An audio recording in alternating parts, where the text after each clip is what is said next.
Madaling malaman kung naniniwala ka talaga kay Jesus.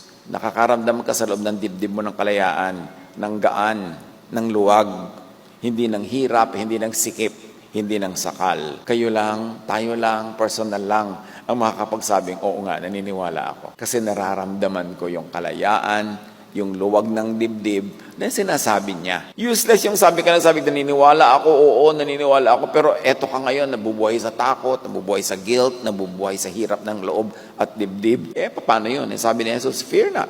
I have overcome the world. My peace I give to you. So, nasa iyo ba yung peace? Malalaman mo kung nasa iyo o wala. Therefore, malalaman mo kung naniniwala ka ba talaga o hindi. O naintindihan mo ba talaga kung ano yung dapat paniwalaan. Ano ba ang pinag-aaralan para paniwalaan? Yan ba ay umuuwi, umahantong sa kalayaan, sa kapayapaan, sa katahimikan ng loob, sa pag-ibig sa Diyos, sa sarili at sa kapwa?